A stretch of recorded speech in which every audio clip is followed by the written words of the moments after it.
welcome to Total Recall. I'm Tom Scioli, author of Jack Kirby, The Epic Life of the King of Comics. And I'm Matt Zeoli. And you can follow me on Twitter at Tom Scioli or on Instagram at Tom_Scioli. You can follow me on Instagram at cinema_tomb. And you can follow the show on Twitter at Total Recall Show or on Instagram at Total_Recall_show. And this episode is being recorded by Brian Naja.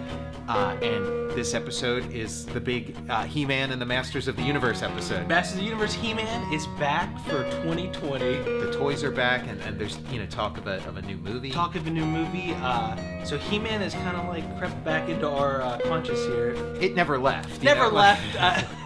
His sister She-Ra has been kicking some butt lately. And we thought we'd just vibe out on HeMan. I've got something here to show you, Tom. Oh, yeah, let me check it out.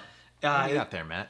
It looks like the new 420 Masters of the Universe Skeletor action figure. Okay, yeah, he looks familiar. He looks like the classic one, like he's got some, points of articulation, I guess, up to sort of the standards of today. Yeah, like the thinking about those older figures, they don't have as many points of articulation like you were mentioning, and looks like a slightly different sculpts too on that. Yeah, his mouth looks different, and I guess like the hood doesn't go completely under his chin. I'm not sure if he has like some kind of like puppet action or something. The card's backing looks the same though. It's like what you remember, even if it's not exactly what the thing was back in the day. And there's like the comics as well back there. I remember the comics being included with these. Oh yeah, that was a big part of it. That was like how you got the mythology of it. I remember these toys when they were just toys, when there wasn't a cartoon yet, and there were just like some really cool commercials. Yes. And you'd see like, a kid in his living room, playing with them. Oh, that reminds me of the iconic Manny Faces commercial. Mm-hmm.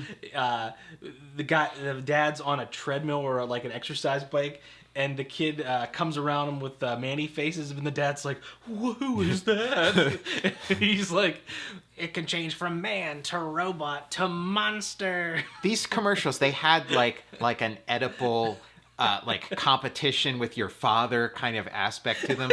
So I remember there was also like a little HeMan handheld video game commercial, and I think it's implied in the commercial that like the kid like kills his father with the game, like that his dad is somehow embodies Skeletor, His father was playing for his life. Underlying psychology of advertising in the 80s. The first wave of these includes so you got Skeletor, HeMan of these new ones. Of the new ones, yeah. You got Skeletor, HeMan. Looks like Teela's in there. Man-at-Arms, Beastman, Evelyn, and Battlecat. That Battlecat looks pretty serious. And again, it's kind of a nice like best of both worlds kind of thing, because like sometimes with these toys they go so far in like sort of modernizing or updating them that they're not really recognizable. Yeah. But this is like, it seems like the old one, but it's like better. Like the original toy was actually like not as cool as we remember it. Like the actual toy is kind of just this like stiff that was like taken from like another toy set. It was just like a tiger that they like recolored. Oh my gosh! From like a totally different scale. Okay. I think it was like Action Jackson or one of those. But yeah, it's like articulated. Yeah, it looks like it's. You can move his legs around. Really nicely. It's a shame that like now these things are never going to leave the box. Like you can play with them more, but like the people who are buying them aren't taking them out of the box. I went into Walmart and was like seeing like just toys galore that I needed to pick up immediately. Like I'm like, this is getting out of hand. Mm-hmm. Seeing these Masters of the Universe figures, and then there was I got the vintage Blaster. They were re-released the Transformers. Okay, yeah. So I was like, look, like I gotta pump the brakes on this here, but I'm if I can get a second one, I'm gonna take that one out of the box. Okay. But I'm like, well, I'm so tempted. I just like in case of emergency, break plastic. Yeah, let's do it now live. Like just take them out now. Like, oh my god! An unboxing. That's some danger. Yeah, that's very dangerous. I'm breaking out in a flop sweat. These little things here too. They're Mattel as well. Mm-hmm. I can't remember the actual name of these things, but look, it's like a little Castle Grayskull. Mm-hmm.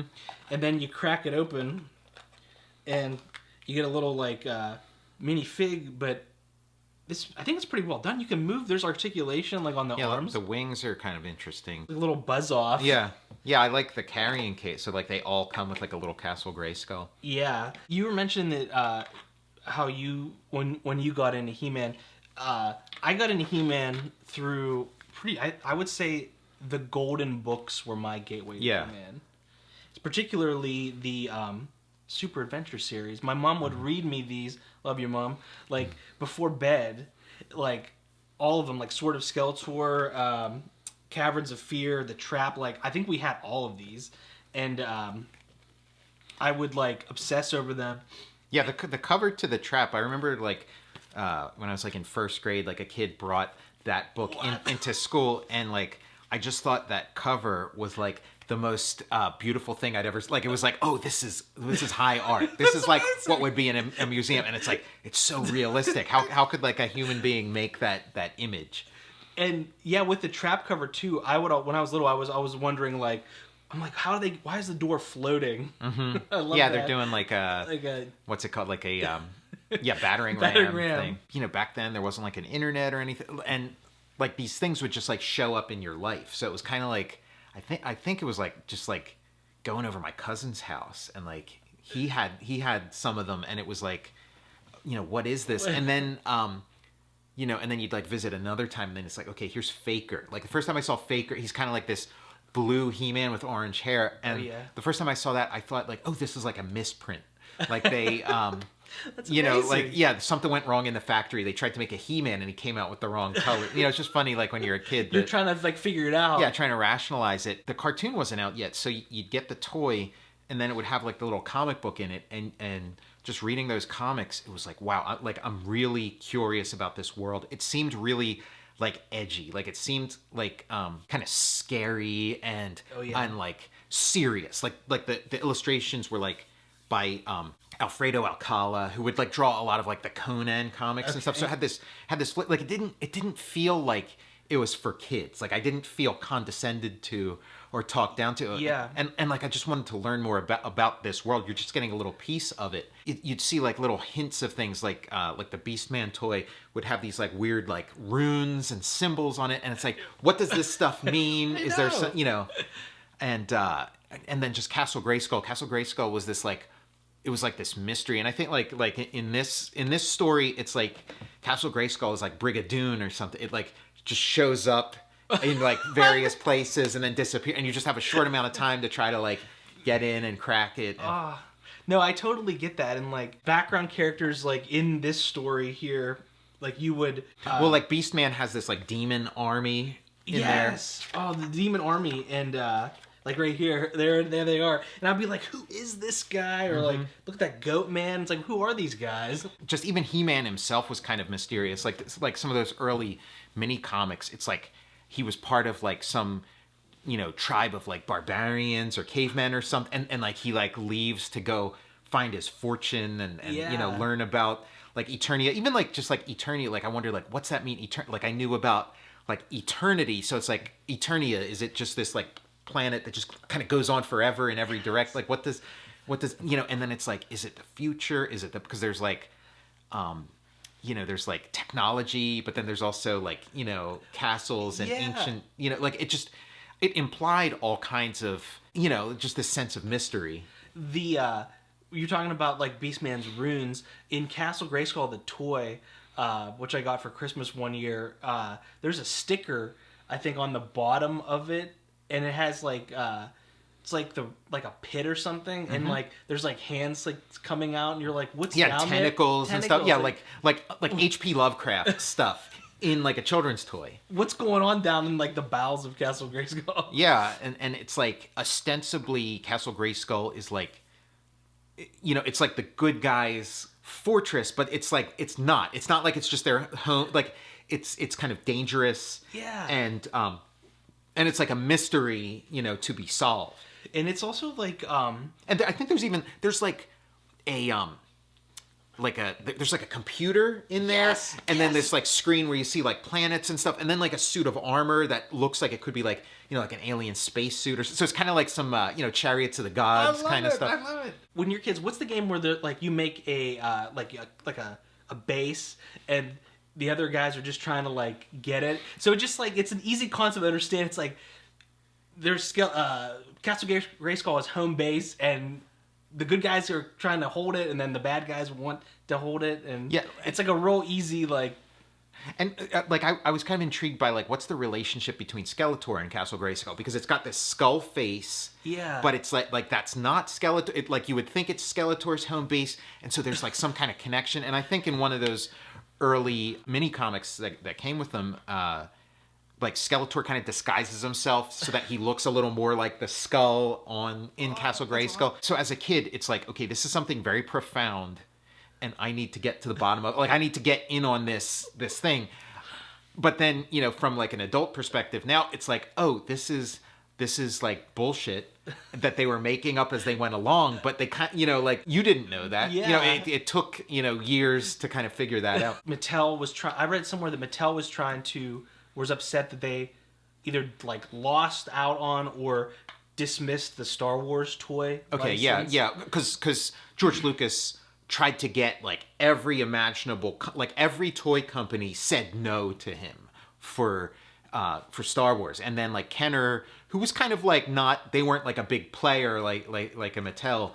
They were like the one that said yes, but they had tried every other company before them. And Mattel they were like, we gotta have a hit toy line. Yeah, make up for lost time. And like some of the rumors I'd heard was like they tried to make like a Conan. They were trying to get like the Conan license, that's awesome. And that this kind of like evolved out of that. I mean, that's been disputed. Like they've made like documentaries about HeMan and stuff, and like those stories are kind of in dispute. It's like depending on who you're talking to.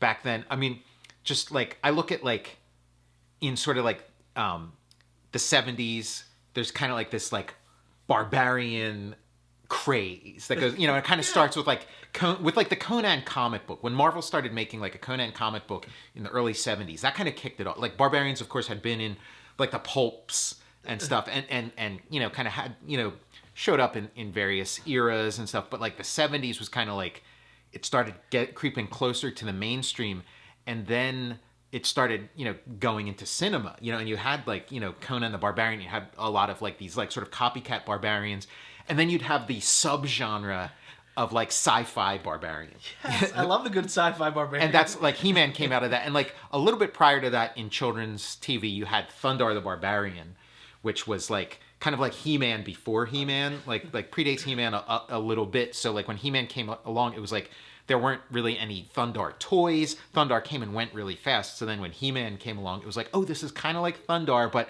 there's actual toys. You know? Yeah, I'm a huge fan of anytime like I just watched the Master of the Universe movie with Dolph Lundgren. Mm-hmm. Like anytime somebody's like fighting with like a sword and then pulls a laser blaster out, that's just such a sweet spot. Yeah, it is pretty nice, and like it is like this subgenre that like never quite fully got off the ground. Like I think it was like a penny stock or something. It was one of those things where like people wanted it to be big.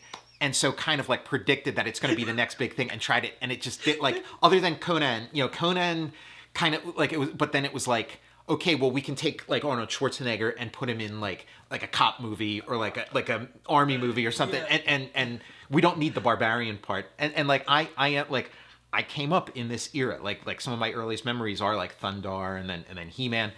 And so I am a huge fan of that sci-fi barbarian subgenre, and then I've even like in comics, like I made like American Barbarian, like I'm way invested in that, and so I wanted to like when zombies made the big comeback in like the late 90s, early 2000s, it was like, okay, sci-fi barbarians barbarians are coming back, and it just never quite did. And like John Carter Warlord of Mars. When that movie came out, I was like, okay, this might be it. If this thing takes off, then like the American Barbarian movie's next, like, and then it flops. I think part of that was the title shortening on it. Right, John Carter, who's like it sounds like Michael Clayton or something. Like it sounds like what's this movie about? Somebody's dad went to see John Carter. They thought they were going to see Michael Clayton. They're like, where's George Clooney? Well, like, and I think them cutting the of Mars part off of it was because of the studios were going on a run of trying to make Mars happen. With, and Mars Ghosts was just of Mars and stuff. It was not. Yeah, the public. I mean, those are all like very nice theories, but I think it's just like. It's like those of us who are fans of this genre, like, just give it up. It's not happening. Like there'll be a place for it, like a little corner, but it's never gonna go. Sci-fi Barbarians. Big. Oh my gosh. I mean, like the Thor movies. That's kind of it. Yeah. The Thor movies are that. Like, if they had come out. Like, there had been, like, after the Dolph Lundgren movie, there had been talk in the 90s and the early 2000s of, like, a He-Man movie. And I feel like if that He-Man movie had happened, like a sort of credible He-Man movie in sort of, like, the CGI era, ironically, when, like, Thor movies started getting made, they would feel like rip-offs of He-Man. Just that kind of weird thing of, the larger world meets He-Man first, and then they meet Thor. Even though Thor predates He-Man, it's like okay, this feels like He-Man to me. That Dolph Lundgren movie, the Masters of the Universe, the canon Masters of the Universe, I've seen that so many times. It still holds up. Yeah, I saw it in the theater when it came out, and it had like tremendous buzz in the schoolyard. Okay. I'd heard about, and somebody said, oh, it's great. And like I was reading like He-Man magazine, and which would have like. On set photos. So it looked really cool. And like, I liked the way they kind of like deviated from, they kind of like, tried to make it more, grown up or, cause like I had, by that point, like that was like 87. So like I was kind of like in on He-Man, at the very beginning. So by 87, it's like, okay, I'm ready for a little more like, I'm not 4 years old anymore. So I'm like, oh, I know. Like, I saw it on VHS. My mom rented it for me, and I'm like you. I felt like when He-Man's blowing away like Skeletor's troops with the blaster, and they're dropping. I was like, I'm like, this just got real. Like. Yeah, and like the art, like the designs by like Mobius, I think it was, like the the armor and stuff. Like it's like, okay, yeah, this makes sense to me. And like I have like sketchbooks where like as a kid I would draw like I would draw my version of that like He-Man movie armor and stuff. I love Skeletor's look, and I read that like Frank Langella, like Academy Award, I know maybe he's probably nominated or won. Well-regarded actor. He holds up he says his Skeletor performance is like. He's like super proud of it, and it's like one of his favorite performances. Yeah, it is really good, and like just as like a Jack Kirby fan, the He-Man movie is kind of famously sort of Jack Kirby influenced. Like I mean, the He-Man toys have a strong Kirby influence to begin with, but like the movie kind of doubles down on it, and like Frank Langella's Skeletor feels a lot like Jack Kirby's Darkseid from New Gods, and even like his first line in the movie is like identical to like maybe like the second line that Darkseid says in New Gods, where he says like I dare any like how dare you, Skeletor, and he's like, I dare anything, I'm Skeletor. That in Jack Kirby in New Gods it's I dare anything, I'm Darkseid. So it's like as a Kirby fan sort of coming back to the He-Man movie, it's like, okay, it's got boom tubes, like that sort of cosmic key that opens up the gate. That's like the boom tube from Jack Kirby's New Gods, and then the way they sort of come to Earth, and like they're that's how New Gods work. They sort of have this like fantasy, cosmic, sci-fi sort of like god world, and then they sort of come to Earth, and it's just. And then like sort of flying around on these like I love those like hover things. Yeah. That's like straight out of Jack Kirby's thing. So it's like that was like an added bonus for me. That cosmic key has to be one of the best props in cinema. Yeah, that was one of the things I remember reading about when that movie was being made. That like the cosmic key prop was like a real bitch. It like kept breaking, and like Just like now knowing what we know about like the canon films, It doesn't world. surprise. Yeah, and like I saw that sort of Golan and Globus documentary. I did too. You know, they were talking about like the final battle in the He-Man movie where like they had built that Castle Grayskull set so that you could have like all these great sword fights where you could like sword fight through the whole thing and like and like they were playing these elaborate sword fights and then it was like okay, we ran out of money, and so they didn't do the sword. So then they just have this like sword fight in front of like a blue screen. Yeah, like that would have been so awesome. And yeah, and then there was going to be like a sequel, like they were going to do a second Masters of the Universe, and then it became Jean-Claude Van Damme's Cyborg instead. And so like you kind of watch Cyborg and you kind of squint and like, okay, where do I see the He-Man? Oh yeah, I rewatched Cyborg not too long ago with my buddy, and I was like watching it with like a magnifying glass, being like, "Oh man, was that going to be Beast Man? Is that Man at Arms?" Like the same kind of thing happened with video games too. Like they had like an Atari Masters of the Universe game that was like really cool. It was kind of like Defender, like you're flying in the Wind Raider and you're like shooting at stuff, and then you get to Castle Grayskull, and then you got to kind of like work your way through and fight Skeletor. And then there was like like for the Intellivision, the Mattel Intellivision, they had one that had like better graphics, but like the gameplay wasn't as good as the Atari.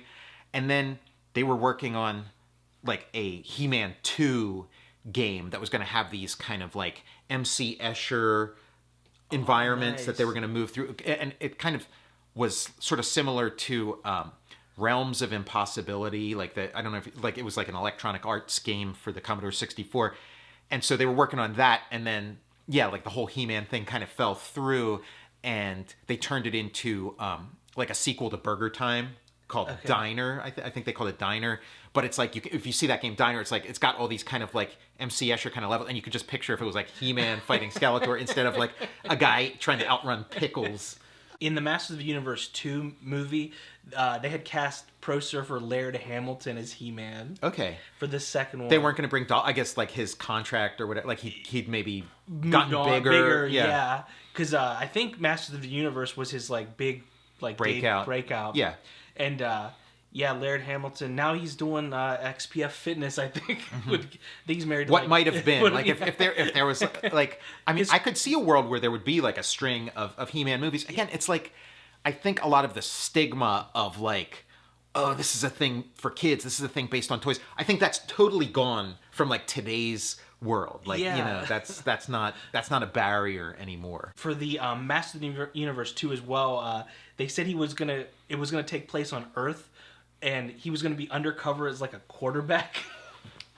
You know, that's like an interesting thing. Like He-Man, like the toy, like kind of going to this idea of like that the public never quite fully embraced like the Barbarian. Looking at these books about the history of the He-Man line, it looked like pretty early on they realized like it was a huge hit, like out of the gate. It was a big hit, but it kind of like started dipping, almost immediately.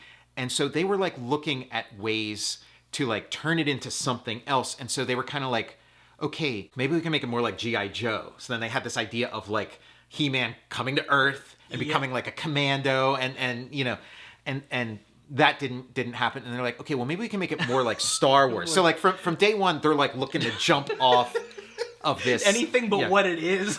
Exactly. And then eventually it did become Star Wars. Like they had that He-Man, the New Adventures, where they kind of like, they toned down the barbarian aspects and amped up like the sci-fi and space opera. Even in the movie, it has like a very like Star Wars-y feel too, with like the Bill Conti score and everything. Yeah, that's what everybody wanted. And like from day one, they wanted a Star Wars. Like that was like the one. And they had that idea of like, instead of buying a license and going to this guy or that guy, let's create our own thing.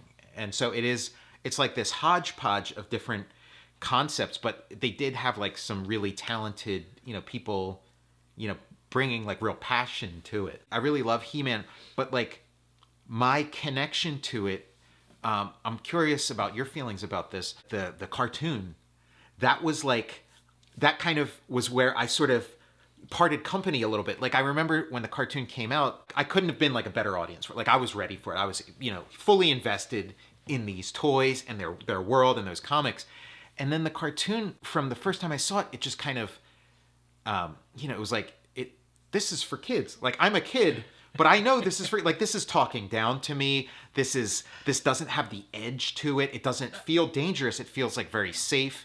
They kind of took the sort of mystery out of it. They you know, which I guess is kind of like, that's how children's television worked at the time. It's like, yeah, we can't have any ambiguity. We got to spell it out. And then we also have to like, we have to convince mom and dad that this isn't some like weird subversive thing, you know. So they'll spend their money on it. Yeah, and not be scared of it. And like, you can't really talk about He-Man without talking about like the satanic panic of the 80s. Yeah. You know, and it did like, and in spite of the fact that they made the, you know, kind of tried to make it like very safe and very saccharine, it still did, you know, get caught up in that satanic panic. And I mean, like for me, like it you know, my dad, like there was a point where they were on board with He-Man and yeah, bought me Castle Grayskull for Christmas and stuff. And then there was a point where my dad, like the satanic panic thing started happening, and then he's like, oh yeah, we're done with this. We can't, you know, Skeletor. I mean, Skeletor is obviously some kind of like demon from hell. And, someone from with you know, prone to satanic panic. Skeletor is gonna do a number on the yeah, and like the staff goats, with like the goat skull with like these horns, and it's like, oh yeah, this is a you know, this is like entry level Satanism for kids. This is like, you know, this will get you start. This is like a starter kit for your satanic journey. The cartoon, I was more with the books. Yeah, like the books and the figures. The cartoon, I never really totally got into the cartoon. Yeah. I mean, of course, I like watched every single episode. I watched it every day, but it was kind of like, you know, I was like, this isn't what I want. You know, like you just, you know, as a kid, you didn't have a choice. You know, you just watch what you watch. But it's like, yeah, like this isn't my He-Man. This isn't the He-Man. I want this sort of dark He-Man that's scary. There's sort of like a toy. Like this was a thing in the 80s. A toy would come out, and then they'd approach comic book people. They'd approach Marvel Comics, or in the case of Masters of the Universe, they'd approach like the DC Comics people, and they'd say, you know, come up with a storyline for our, or help us with our toy. Help, you know, like the stories that are in those that first round of mini comics were created in-house and have an edge and are sort of like amorphous. You're not sure, like, you know, they're mysterious. And then, you know, they took it to DC Comics, and then they made it into something digestible, understandable, but they kind of, all these companies sort of follow the same trope where they're like, okay, we're going to turn this into superheroes. So it's like, okay, He-Man has a secret identity now, and it's like super, you know, like you're getting your genres jumbled. Like Conan doesn't have a secret identity. You know, Conan doesn't go into a phone booth and then come out, you know, as Conan. You know, the Prince Adam, like that was like, for me, it was like, Prince, who is that? Like now He-Man, who's this kind of like, you know, this dangerous figure who just kind of like wandered out of the wasteland and like lives by his sword in the mini comics, now has a mommy and a daddy, and he has to be home, you know, by bedtime. I'm just imagining too, like Schwarzenegger, he's like up and away. Yeah, like imagine if they you know, if somebody came to them, you know, with like Conan, and they did that instead of, you know, what Roy Thomas and Barry Windsor Smith did with Conan. Yeah, it's just like, as a child, I could tell like it really galled me, like being talked down to in that way. And I've really like never warmed to that cartoon. Even like recently, I thought I'll give it another shot, because like obviously I'm being too harsh. And like I just couldn't get into it. And a lot of these old cartoons that I revisit, like I can get into, like Thundar. I can put on like some Thundar and really get into that. I can put Thundercats. I can put on some old Thundercats, and it's like, it's legitimate. He-Man just, it doesn't. They released like the best of the He-Man cartoon, probably like 2006 or 2007. I picked that up because I'm like, I'm gonna jump back into the He-Man cartoon. Yeah, I was being too hard. I was too judgmental as a first grader, you know. And started watching it, and I was like, ay. It always stuck in my craw. So it is like, as, you know, somebody who's like, you know, a comics artist and writer, I did, you know, it was one of my, you know, like on my bucket list to like work on He-Man at some point and fix it, you know, bring it back to the source. You know, I did some comics with Gerard Way at DC, and like DC had like the Masters of the Universe license, so me and Gerard were kind of talking about, let's do a He-Man, let's try and get something together. And we, you know, and he talked to them about it, and it kind of, you know, it never ended up happening, But we did, and so I did some drawings for, and we were like, we were talking about some kind of like a big ambitious kind of thing, but we were also like, okay, we kind of probably have a better chance of getting this thing going if we like hone in on like a small, number of characters or what. So like we were kind of like, we're thinking about Stinkor. We're like, Stinkor kind of stands at this like skunk. I'm a Stinkor mega fan. Yeah. It's like he's got his black and white fur, but that orange armor pops against it. It is amazing. A great visual, just a great idea of like this like skunk toy for kids that like smells horrible. Just you're bringing this into your house. That would be amazing. Oh, Stinkor needs his moment in the limelight. What might have been and I love that idea. Focusing on like characters that might have be put by the wayside too. Like in the Masters of the Universe comics that you had let me borrow, I was seeing a lot of Zodak put up front and center. I'm like, all right, Zodak is getting his moment in the sun. All this kind of stuff like Thundar and He-Man, it was kind of like, I feel like it was priming me to become a Jack Kirby fan, because these things are sort of like, Jack Kirby's work is like an element of what inspired these things. And so it's like, if you are like 4 years old and you're watching Thundar and then He-Man and stuff, like it only makes sense that when you discover Jack Kirby, it's like, oh, this is, I've come home. This is where all this stuff, started. And Zodak was like, the way he was described in those mini comics, he was described as sort of this like aloof, they called him like a cosmic enforcer. So I was like, what does that mean? Enforcer, that sounds like real badass. I guess is he a bad guy? Is he a good guy? What they did with him was they kind of placed him in a role similar to Metron, who's in like Jack Kirby's New Gods. He's kind of this like, and he sits in his like little sci-fi throne and flies through the universe and kind of like doesn't get too involved, like tries to stay neutral, but occasionally like intervenes. I love it. The one character in Masters of the Universe action figure line that I think maybe needs to get front and center as well is Webster. Webster, yeah. He needs to get a little shine. Yeah, they did like those toys. It was kind of cool. They'd have some kind of like new gimmick or whatever that they came up with in the lab, and they're like, okay, how do we incorporate this into a character? So he had that cool like zip line or whatever. Yeah. You got Spike War, Triclops. There's just endless like. I was like the basic design of Ram Man, but then the toy was just like a garbage toy. But like you look at the drawing of this guy, and he's got this like awesome armor, and like he's just like ready to he's got his axe and stuff. He's like ready to rock and roll, and then the toy is just like this stiff. They're like, what gives, Ram Man? Loosen up. His pants are like made out of the same material as those like puffy coats that like Michael J. Fox wore in Back to the Future. I think I've spent like too many hours of my life. I mean, mainly as a child, but also some in adulthood. Too many hours of my life thinking about these things and like being in this world. If somebody would be like, can you name the planets in the solar system? I might not be able to, but if you said, hey, name me 12 characters from Masters of the Universe, we probably spent more hours of our lives thinking about this stuff than the people who actually created it. Yes. Which is kind of like an interesting thing that happens with this stuff. Like to them it's bullshit. It's just something they made up.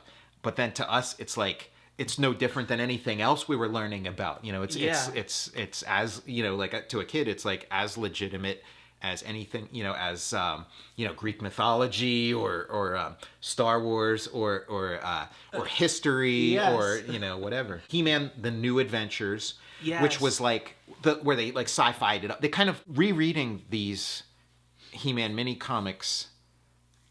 They remind me a lot of the first year of Flash Gordon. Like if you read the Flash Gordon comics, the first year of Flash Gordon, it's very comparable. And it's like he's wandering through this like semi-mythological sci-fi world. Every installment, it's like some new civilization, some new a lot of similarity, a similar look to, and just this feeling of like infinite possibility that like anything could happen. And that, like, He-Man, the New Adventures of He-Man felt like they were bringing it, like, even more directly back to, like, a Flash Gordon space. That's awesome. I need to check those out. The Alex Raymond Flash Gordon. And it's amazing. Like, it's this, like, foundational document where you see the origins like superhero comics. It's like, you know, where Superman came from. It's where you know, it's where Jack Kirby's body of work came from. It's like one of these you know, like amazing things, and just sort of, and it is really like limited to that first year. Like the other years, the illustration gets stronger, but like it never quite has that like freewheeling, anything can happen feel that the first year of Flash Gordon has. And it is a lot like the sort of pre-cartoon mini comics of He-Man. Yeah, like you do feel that anything could happen in the in Eternia. Mm-hmm. Eternia. What does that mean? It's Eternia. It's been around forever. It has no you know, just time. You know, time is a cycle. It's like, you know, things are gonna, you know, restart. You know, like civilizations are gonna fall and then come back, and you know, the time is gonna like double back on itself, and like you're back at the you know, all these You're mentioning it's like the Castle Grayskull is like Brigadoon. Yeah, I mean, it is like these things are pastiche. You know, like you know, they're taking bits of this and that, but if you know, if you're like a child just being introduced to that, you don't know the source material. Like you just know this, you know, and so this is kind of like your you know, like, you know, gateway to all that other stuff. I have one more thing I wanted to show. Found this in my parents' attic. Whoa. So wow, that is a relic. Yeah, it was from Children's Palace. Okay. And we went there. A now defunct, a toy store that like went out of business decades ago. Yeah. And I remember my dad carrying me in the store, and there was somebody dressed up like He-Man and somebody dressed up like Skeletor. That's awesome. I've seen pictures of that. I remember seeing like commercials for that where you could meet He-Man, yeah. But I was never there. Like I never got to. And we got this poster there. And this looks like One-Eyed Willie's treasure map or something that like the Goonies found in the attic. This is awesome. Yeah, and like look at isn't that artwork so? Yeah, it's great. Is this Earl Norham maybe? Like, you know, they had some like heavy hitter artists. It got 1984 copyright on. You got everybody: Manny Faces, Ram Man, Stridor. Again, like as a kid, I would see these paint, and this was like, you know, like this art would just like blow me away. Like it's like, oh man, like how do you do that? How can a human being, you know, along with this? Yeah, and you have like, you see like the sort of canvas texture on there, yes. So it's like you're not looking at a photograph. This is artwork. This is high art. And I guess you can't reference this stuff without talking about Frank Frazetta. Like he was like a huge, like just these backgrounds and things are look like, you know, it's like a Frank Frazetta pastiche. Like he's kind of the guiding. He's like the guiding spirit of like the barbarian genre. I remember like waking up like early in the morning, like, you know, one of those like mornings where you're just like you're like, it's like you're up like way too early, but you just, you know, whatever, and like turning on the TV.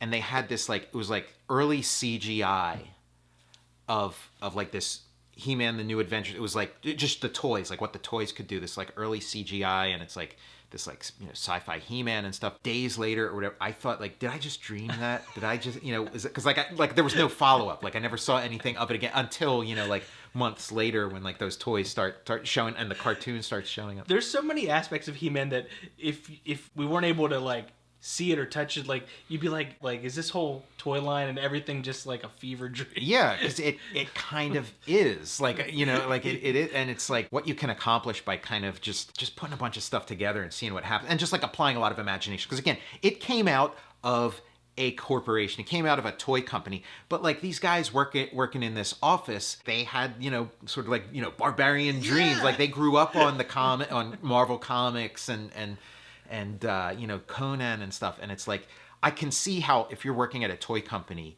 you're like bored stiff with like most of the stuff you have to work on, and then something like this, it's like, you know, the engines start firing up. Yeah, you know, it's a body of work. It's a body of work. You know, it had its effect on us, and you know. If I worked on this, I would be proud of it. Right. Yeah, this is really something to hang your hat on. And I know, like watching all these documentaries, there's like 3 or 4 guys who are all competing to, like, who all have their separate story of why they are the like primary creator of He-Man, and everybody else is just like hangers on, and like, you know, you got to kind of just do your own, you know, see where you They all land. it's Yeah. like you're- Well, I mean but they're like, I mean, I have my own ideas about like who's the major contributor and who's not. But yeah, like that is the kind of kind of messy sort of thing that happens on something like this, where it is like, many hands in it.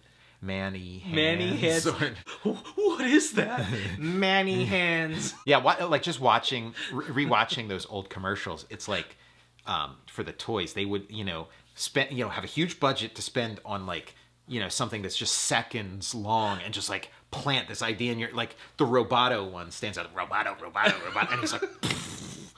He's got his like axe hand, and he's got his flamethrower and his machine gun. Yes. And like it's like, I need that. Like, what is that? I need it. And I love it too, because like pre-internet, they're doing these commercials.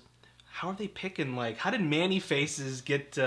They're like, we got to put him front and center. Yeah, like he made the cut like for the commercial. Yeah, focus groups. Like if you look at it, there was a lot like focus groups, and there is like an insidious aspect to this where you're like, how do I get kids to bug their parents to like it's pretty underhanded. There's like an underhanded aspect to it. Poor Spikewar got the big boot, and the same with they're like Clawful hit the bricks. There's like what's his name? Mossman, Mossman, who has like the pine scent. Yes! I think that was like the killer app. Was like, okay, we got this pine scent. We're gonna put it in like cars, air fresheners and stuff. What can we do? Oh, we'll come up with this. Sort of. He's basically Swamp Thing. But again, I didn't know about Swamp Thing, so it's like Mossman was the original as far as I was concerned. For the Total Recall show gift shop, we're selling Mossman air fresheners to hang in your car. It's like we're in the red on that one because I had to get a $200 Mossman off of eBay. It's kind of insidious because they sell you Stinkor, and then they sell you Mossman to get the smell of Stinkor out of your house. The dad's in the car. He's like, "Son, what stinks? It's Stinkor, Dad." He's like, "Well, get Moss. Go to the store and pick up 5 Mossmen." You need like a certain number of Mossmen to counteract. It's so and then it's like, what are we going to come out like if the line hadn't fallen apart, they probably would have come out with something to get rid of the pine scent. 1 Stinkor equals 5 Mossmen. They've been putting out like these books where you can get like a book where it's like all the He-Man mini comics in one volume. I got that. It's like awesome. You can finally like fill in all the gaps and read it and kind of like wish that it added up to something, but it doesn't. It's it's when you have it all collected in one place, then you start seeing the gaps in the storyline. And then they had like a collection of the Masters of the Universe newspaper comic strip, which I don't remember ever seeing it. There's a point where He-Man has the opportunity to kill Skeletor, like once and for all, do away with Skeletor.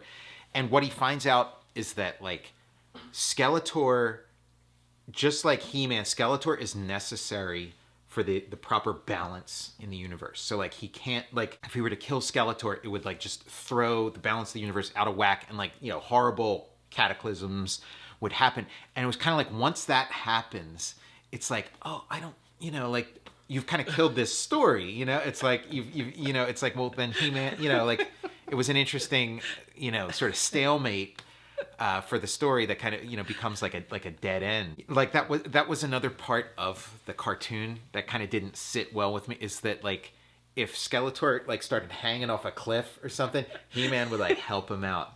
And it's like that doesn't fit that sort of like Friedrich Nietzsche barbarian, like the barbarian is all like, it's like Crom, it's like this like god that cares nothing for the affairs of man, and we're on our own, and we and you have to like what's the quote from Conan, like to see your enemies driven before you.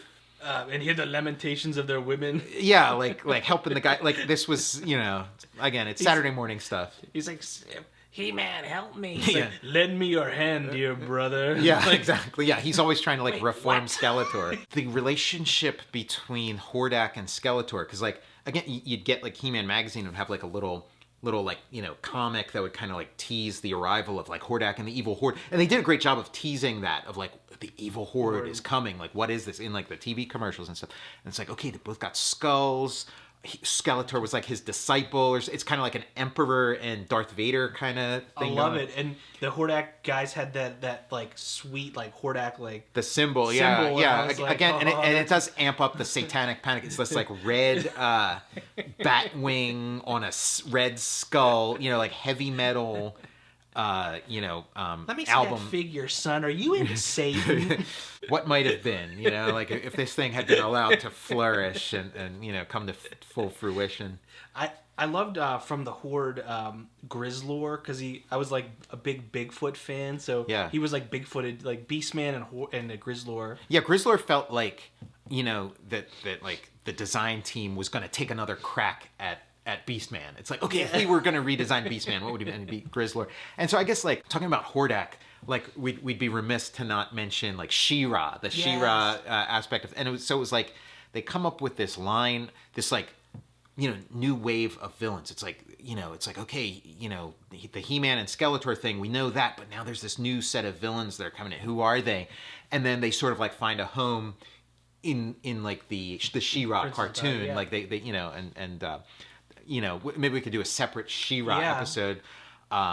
I mean, like I'm a big fan of like the Netflix You're show. talking about that. I need to tap into that. Yeah, I haven't finished it. I watched like the first season and got like part of the way through the second season. I keep waiting for He-Man to show up or some reference because she's like discovering her origins and where she comes from and stuff. And I keep waiting to see some kind of like He-Man. I'm assuming like it never comes, but I don't know. We'll see. They don't put He-Man in Faker shows. Yeah. We haven't mentioned the Snake Men. The Snake Men. Yeah, another like I loved all gimmicks. These. I love like factions and sub factions with like G.I. Joe has it with like the Crimson Guard and there's the Dreadnoughts. Yeah, there's all these like little sub factions and like I loved it. With He-Man, the Snake Men and like the Snake Men were kind of like taking you back to like Conan, like the first. Arnold Schwarzenegger, Conan, Thulsa Doom and his snake cult and stuff. It was kind of like bringing you back to that. Some great gimmicks in that, like King Hiss. They could like he popped out and was like became snakes. It became like just like a ball of snakes, and then awesome. Cobra Khan was he was like a spray bottle basically, a mystery. I remember taking every time we had like a kiddie pool, I would take Cobra Khan into the pool and like spray him around and stuff. Yeah, maybe put some like aftershave in there, And then like I think this guy was Leech, might have been Leech. Yeah. I think Leech was the Evil Horde, but maybe some of these guys did double duty. So maybe he was like Evil Horde and the Snake Men. I remember like Leech had like this good suction action. It was great because you'd be able to like stick him to a wall and he'd stay because he had this like this button in the back that would kind of create like a vacuum. Oh yeah, he was suction. Like we had a glass door for our deck, and like my mom, I remember seeing like she would like spray it and clean it, but like in the sun you'd see like 1,000 circles on there from Leech. Leech would just like let him hang on the window for a while. You have all these like welts from like where you're attaching Leech to yourself. It's like I like go up to my mom and like have Leech like stuck to my face.